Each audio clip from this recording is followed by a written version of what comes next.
The Veterinary Feed Directive, or VFD, took effect in October, but Kansas State University veterinarian Mike Apley says the big change for livestock producers won't happen until the end of this year.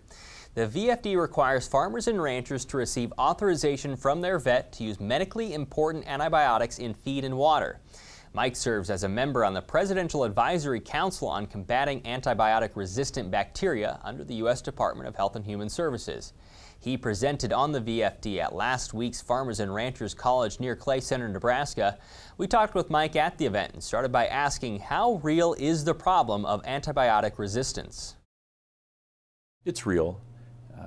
There's resistance issues in both human and veterinary medicine with animals, and the big question is, are we a part of the human problem here on the food animal production side? And I say if the problem was this big in humans, we're this much of it. So we do have a piece, but we're by far not the main driver. But that does mean that we're contributing to it. I think we can be in certain foodborne pathogens, and there's other areas that are a lot less well described. So tell me about the background of the Veterinary Feed Directive.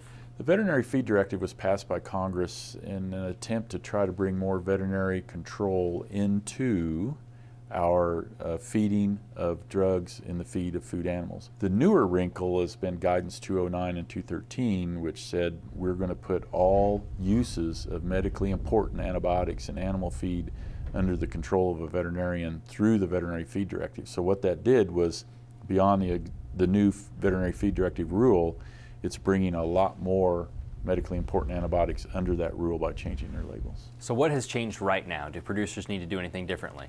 The big change will come January 1, 2017. We'll be phasing in the new labels as of December of 2016.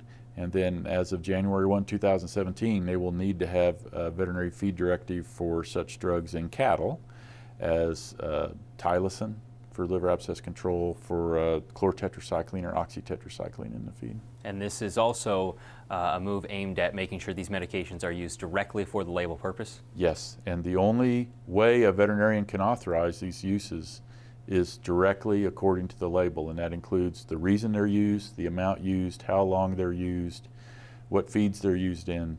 So it's really important for producers to understand the veterinarian just absolutely cannot, by law, write them for any other indication. How much more difficult do you think this makes the job for the producer? Any more difficult? There's going to be more planning. I mean, you can't just jump in a truck, fire it up, and go get what you want to put in the feed for the calves today. But I think there is going to be, on the negative side, there's going to be a little more time involvement, and there may be some increased fees or costs in getting veterinarians involved to do this. But what I'm telling every producer audience I speak to is that if your veterinarian isn't delivering you many times more value back by helping you with your herd health decisions and treatment decisions and what you maybe are or aren't doing, you need to find another veterinarian, because I can't help but believe that any money spent on that BCPR required to get that VFD, I can't help but believe that won't come back in spades if you choose a good veterinarian to interact with. How much more work is it for the veterinarian?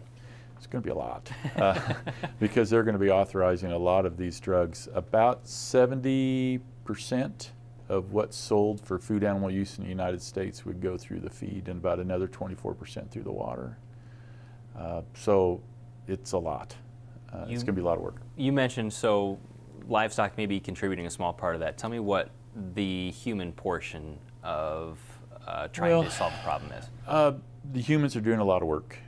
They're looking at use in hospitals, and they're looking at use in long-term care facilities, retirement homes. And they're also looking at now, especially on community-acquired use. My information is about 80% of the antibiotic use in human side would be in an outpatient setting. You or I are going into our family physician with an infection, and they give us an antibiotic. So they are now starting to move out into the community to try to work with community awareness of this issue, just as we're all focusing on working in the community of food animal producers. So everyone's under scrutiny, everyone's creating guidelines and working. So while this may cause some discomfort at the start, I feel there can be a real benefit to it, and no one should go into this from the animal health side, from the food animal ag side, thinking we're being singled out as the only cause of this issue. On the Market Journal website, we'll link to more information about the Veterinary Feed Directive. In addition, Nebraska Extension will be holding the 2016 Beef Feedlot Roundtables at 3 locations in Nebraska from February 9th to the 11th. You can find the event sites and schedule of topics, which includes a discussion on the VFD, on the Market Journal homepage.